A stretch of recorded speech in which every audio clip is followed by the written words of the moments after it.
Let me ask you something, and be honest with yourself. Why do we let people who hurt us stay in our lives longer than they deserve? Why do we tolerate disrespect? Why do we replay conversations wishing we said more or said less? Why do we allow someone else's behavior to dictate how we feel about ourselves? It's strange, isn't it? We lock our doors to protect our homes. We password protect our phones. We install cameras to guard our property. And yet, when it comes to our peace, our emotional space, our mental well-being, we leave the door wide open. Sometimes the people closest to us are the ones who drain us the most. Not strangers, not critics, but the ones who claim to care while cutting us down piece by piece. You know the type. They smile in public and sabotage in private. They disguise manipulation as concern. They make you question yourself, your worth, your identity. And somehow you end up feeling like you're the problem. Before we continue, take a breath, because this conversation is not about blame. It's about power, your power. The power you may have forgotten you had. The power you gave away piece by piece. Every time you stayed silent, every time you explained yourself to someone committed to misunderstanding you, every time you accepted behavior that felt wrong. But not today. Today, we're going to talk about the smartest way to deal with toxic people. Not with anger, not with revenge, not with arguments that go nowhere, but with strategy, with self-respect, with emotional intelligence, with strength that doesn't need to scream to be heard. Because the truth is this: you cannot control how someone treats you, but you can absolutely control whether they get access to you. And once you learn how to do that, your life changes. Your energy shifts. Your confidence rises, your relationships transform, and the kind of people you allow into your life start to look very different. So stay with me, because what comes next may challenge you, may wake you up, may even demand change, but it will also free you. Ready? Toxic behavior isn't always obvious at first. In fact, one of the biggest misconceptions people have is believing toxicity always arrives with chaos, yelling, insults, or dramatic explosions. Sometimes it does. But more often, it enters quietly, smiling, charming, pretending to care, while slowly dismantling your confidence, your sense of security, and your emotional stability. That's why understanding what toxic behavior truly is becomes your first line of defense. Because if you can't recognize it, you can't protect yourself from it. Toxic behavior is any pattern of words, actions, or emotional responses designed, intentionally or not, to make you doubt yourself, drain your energy, or control your emotions. Sometimes it's deliberate.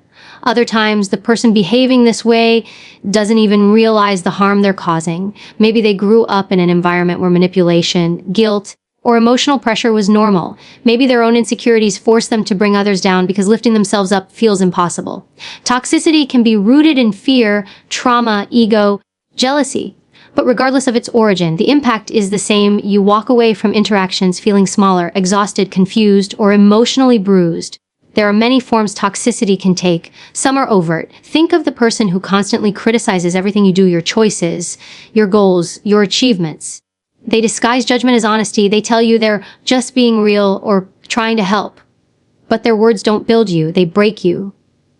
After talking to them, you don't feel motivated, you feel defeated. Then there are the passive-aggressive types. The ones who won't confront issues directly, but express unhappiness through sarcasm, silent treatment, backhanded compliments, or emotional withdrawal. They avoid accountability but demand emotional labor from you.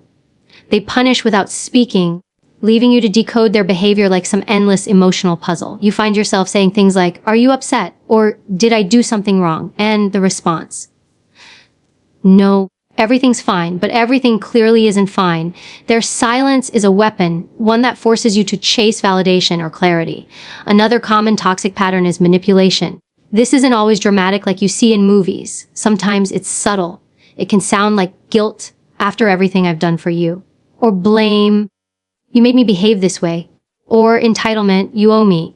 Manipulators twist reality until you question your own perception. You find yourself apologizing for things that aren't your fault. You feel responsible for their emotions, reactions, even their happiness. And the more they manipulate, the more you shrink. One of the trickiest forms of toxic behavior is inconsistency. One moment the person is loving, supportive, and kind. The next, they're cold, distant, or cruel. This emotional roller coaster creates confusion and dependency. Your nervous system becomes trained to chase the good moments, even though they are rare, and unpredictable. In psychology, this pattern is known as intermittent reinforcement, and it's the same technique used in gambling systems. You stay because you keep hoping the good part is the real version, and the bad part is temporary. But the truth is the inconsistency is the toxicity. Some toxic people use comparison as a weapon. They highlight others' achievements to minimize yours. They say things like, well, someone else could do that better, or why aren't you more like them? Instead of celebrating your progress, they diminish it. Their goal isn't to help you grow, but to keep you feeling not enough. So you stay in a position where they feel superior or necessary. And then there's emotional volatility, the unpredictable temper, the explosive reactions over small things, the walking on eggshells feeling. You learn to monitor every word, every tone, every expression because you're afraid of triggering another explosion. Over time, this conditions you to abandon your authentic self, just to maintain temporary peace. But here's something important. Not all toxic behavior comes from bad people. Some comes from unhealed people. Someone who has never shown love may not know how to give it. Someone who lived in survival mode may not know how to communicate respectfully. Someone who was controlled may now control others. Understanding this doesn't excuse the behavior, but it does prevent you from internalizing it. Toxic behavior isn't defined by one mistake, one argument, or one bad day. Everyone gets angry. Everyone has moments of insecurity or frustration. Toxicity becomes clear through patterns, repeated dynamics where accountability is avoided, blame is redirected, respect is missing, and emotional imbalance becomes the norm. When you leave a conversation and feel guilty, anxious, confused, ashamed, or emotionally drained every time, that's a sign. Healthy communication leaves room for disagreement while still respecting emotional boundaries. Toxic communication doesn't care about fairness. It cares about control. Eventually, toxicity affects more than your mood. It affects how you see yourself. You may start questioning your worth. You may stop trusting your intuition. You may feel like you're too sensitive, too emotional, or never enough. But that voice isn't yours. It's a reflection of the behavior you've been exposed to. Understanding toxicity isn't about labeling people. It's about recognizing patterns so you can protect your peace. Because once you understand what toxic behavior looks and feels like, you can no longer be manipulated by it. Clarity gives you strength, awareness gives you choice, and choice gives you back control. Recognizing toxicity is the first step to reclaiming your emotional power, and that shift is where everything begins. There comes a point in every person's life where they must decide what they are willing to allow and what they refuse to tolerate. That decision is called a boundary, and it is one of the most powerful tools you will ever develop.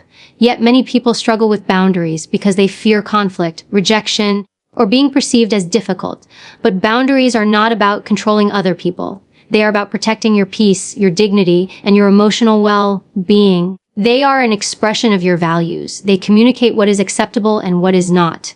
And just like oxygen, you need them to survive, emotionally, mentally, and even physically. Many people grow up conditioned to believe that saying no is rude or selfish, that disagreeing means you're disrespectful, that prioritizing yourself makes you uncaring. So instead, they say yes when their entire body is screaming no. They avoid confrontation. They tolerate behavior that hurts them. They hope if they stay quiet long enough, things will magically improve. But what actually happens? Resentment grows, stress builds, confidence shrinks. Your identity slowly dissolves as you shape yourself around what others want instead of who you truly are. A boundary is not anger. It is clarity. It is the calm, firm statement. This is what I will accept. And this is what I won't. You don't need to yell it. You don't need to justify it. You don't need permission to set it.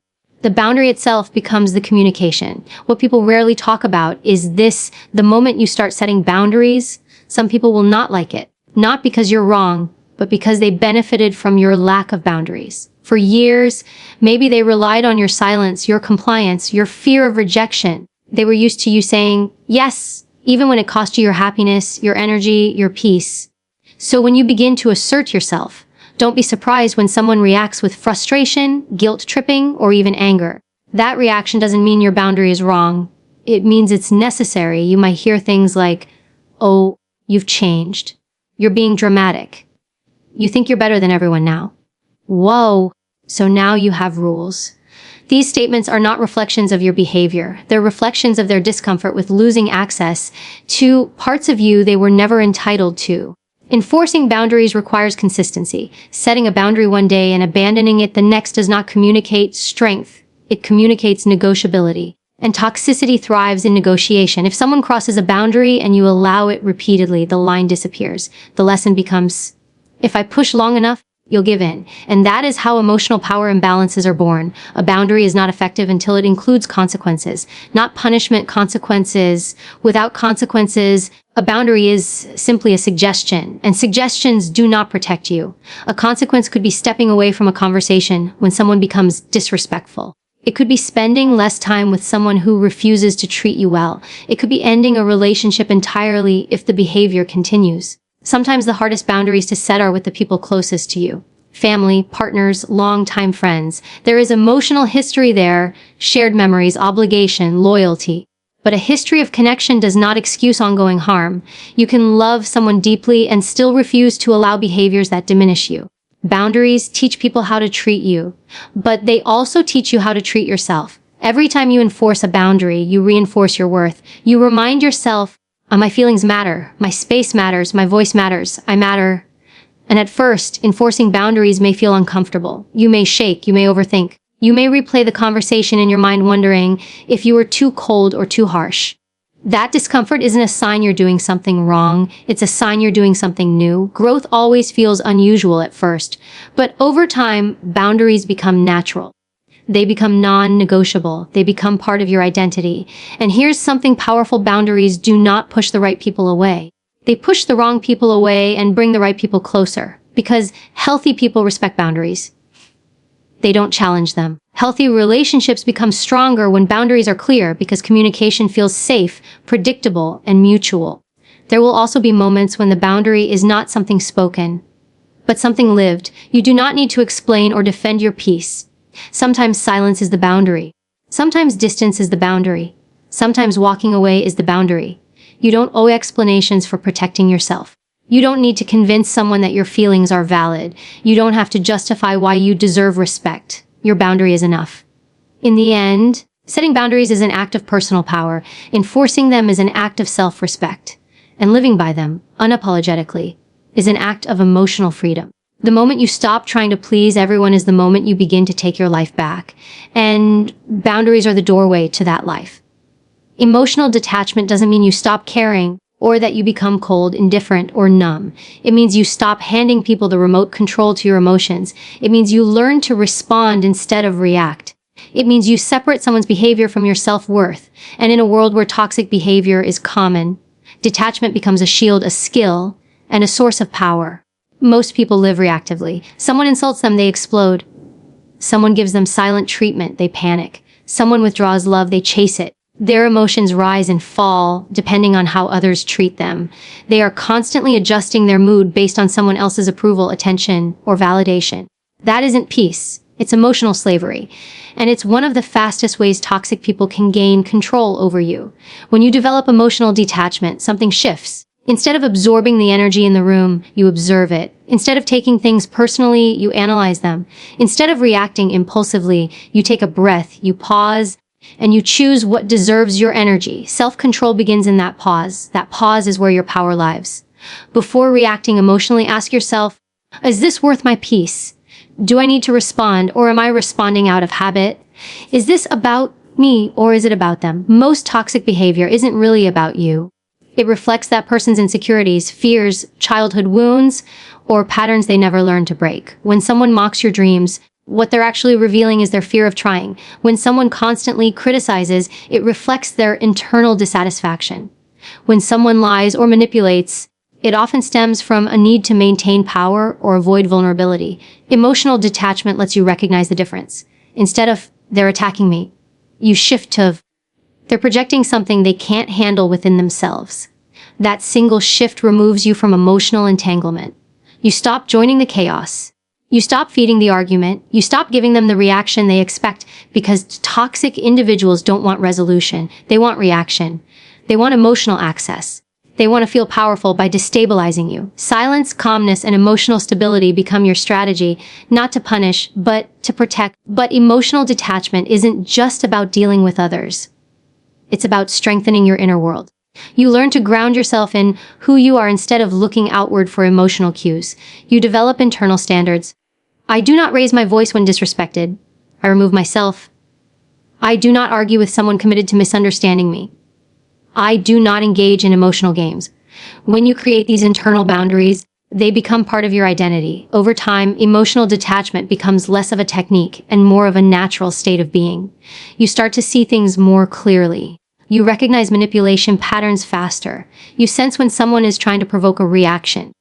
You become emotionally unshakable, not because life stops challenging you, but because you no longer hand over immediate access to your emotional state. Self-control also means mastering your internal dialogue. Sometimes the most toxic voice isn't someone else. It's the one inside your own mind. The voice that says, you must respond. You can't let them win.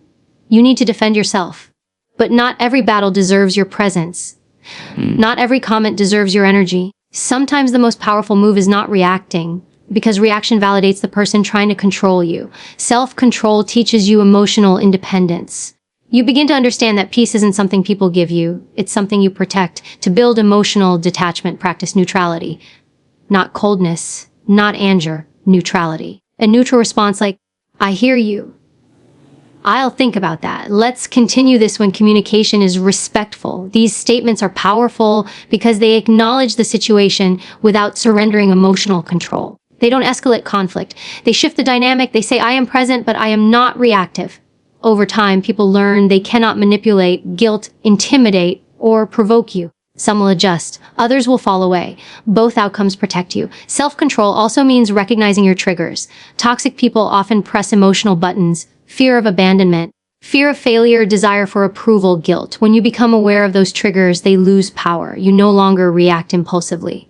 You respond consciously. Emotional detachment is not a wall, it's a filter. It allows love, respect, kindness, and authentic connection to enter, and blocks manipulation, disrespect, and emotional chaos from playing with your inner world. And here is the deepest truth. When you stop reacting emotionally to toxic behavior, you stop fueling it. You break the cycle. You reclaim authority over your life. You create space for clarity, confidence, and inner peace. Mastering emotional detachment isn't about becoming heartless.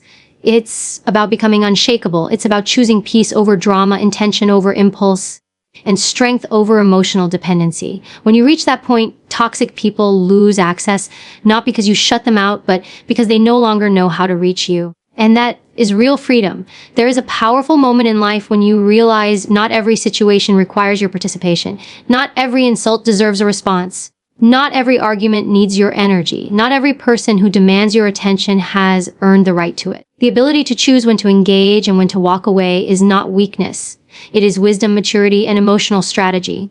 Many people feel compelled to respond to everything. They feel a responsibility to defend themselves, explain themselves, justify their feelings, or prove a point. But responding to toxic behavior often traps you in a cycle that benefits only the person provoking you.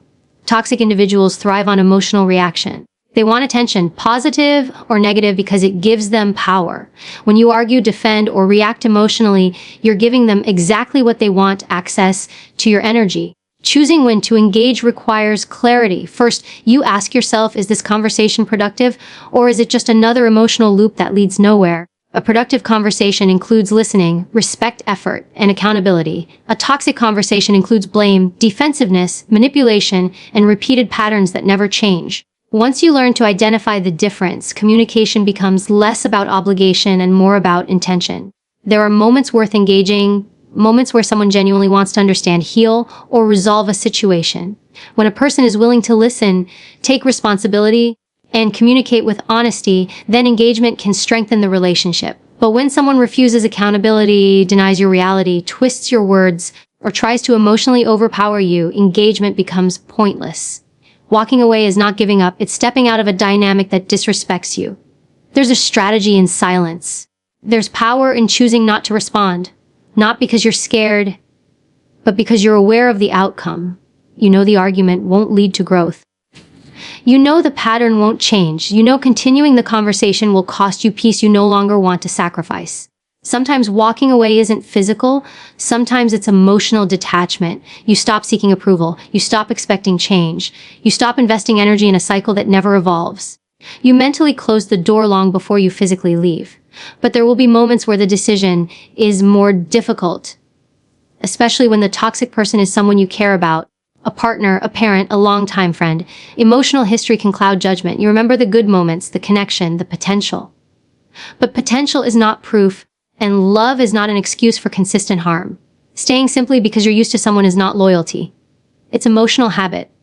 When deciding whether to engage or walk away, ask yourself, does this person respect my boundaries? Does communication with them feel safe, or does it feel draining? Is their behavior consistent, or do they change only when consequences appear? Is there mutual effort to improve the relationship? If the answer to these questions repeatedly leans toward the negative, you're not dealing with a temporary misunderstanding, you're dealing with a pattern. And patterns do not change through discussion alone, they change through action and accountability. Some people will only respect you when you stop tolerating their disrespect. They won't change because you argue. They will change because you remove their access. Walking away can be one of the hardest decisions you'll ever make, not because it's wrong, but because it requires courage. It requires breaking emotional attachment. It requires accepting the truth that some people are not meant to remain in your life, not because they are evil, but because the journey you're on demands peace, growth, and stability, not emotional chaos. And sometimes the moment you walk away becomes the turning point. Sometimes it forces someone to confront their behavior. Sometimes it creates space for healthier relationships, and sometimes it gives you the clarity you've been ignoring. Walking away isn't always permanent. Sometimes it's space. Space to breathe, space to observe, space to remember who you are without constant emotional conflict. Other times, walking away is final, a closing of a chapter that has been repeating itself far too long. The key is this engagement should be intentional, not emotional. You do not have to prove yourself to someone who refuses to see you. You do not have to explain yourself to someone committed to misunderstanding you. You do not have to argue with someone who isn't listening. Walking away is not running. It's choosing direction. When you learn to evaluate situations through logic instead of emotional impulse, you rise above toxic dynamics. You become someone who chooses peace over ego, clarity over chaos, and growth over familiarity. The greatest act of self-respect is knowing when to stop trying. There will be people who misunderstand your silence. They will call it cold, rude, distant. They will say you've changed, and they're right. You've grown past the point of needing validation from someone who never valued your peace. Engage when there is respect, effort, and honesty. Walk away when there is manipulation, chaos, and emotional harm. That choice, made repeatedly with confidence, is how you reclaim your power. There is a moment in life when you realize that everything changes the second you know who you are and what you stand for. Confidence isn't the loudest voice in the room, and it isn't a flawless life with no doubts or fears. Real confidence is quiet, rooted, grounded. It comes from knowing your values. It comes from honoring your boundaries. It comes from choosing yourself even when others disagree. When you strengthen your identity, a toxic behavior no longer shakes you because you no longer define yourself through someone else's opinions, reactions, or approval. For many people, their sense of self was never fully developed. Maybe they were raised in environments where being liked was safer than being authentic. Maybe they were taught to avoid conflict by being agreeable. Maybe someone in their past told them they were too much, too emotional, too different, and they believed it. So they molded themselves into whatever version was easiest for others to accept. But the cost of fitting in is losing the parts of yourself that make you whole. Strengthening your identity means unlearning the idea that your worth depends on external validation. It means recognizing that you are not defined by who approves of you, stays with you, praises you, or understands you. You exist with value, regardless. One of the most powerful steps in building inner confidence is getting clear on your values. Values are personal truths, the standards you live by: respect, honesty, loyalty, independence, growth, peace, integrity. Whatever they are, they become the foundation of every decision you make. When you live in alignment with your values, you stop feeling lost. You stop allowing others to steer your life. You stop saying yes to things that violate your sense of self. When your identity is weak, toxic people can manipulate you by shaking your self-worth. They may say things like, nobody else would put up with you, or you'll never succeed, or you're too difficult. But when your identity is strong, those statements fall flat because they do not match the truth you hold about yourself. Confidence isn't about perfection. It's about certainty. Certainty in your direction, certainty in your boundaries, certainty in your right to be respected. A powerful part of strengthening your identity is learning to validate yourself. Too many people wait for someone else to tell them they're enough, strong enough, smart enough, worthy enough. But confidence becomes unshakable the moment you stop outsourcing validation. You stop needing applause. You stop chasing acceptance. Instead, you tell yourself, I am enough, and that truth is not up for negotiation. Self-respect grows each time you choose yourself. Each time you walk away from something that doesn't honor you.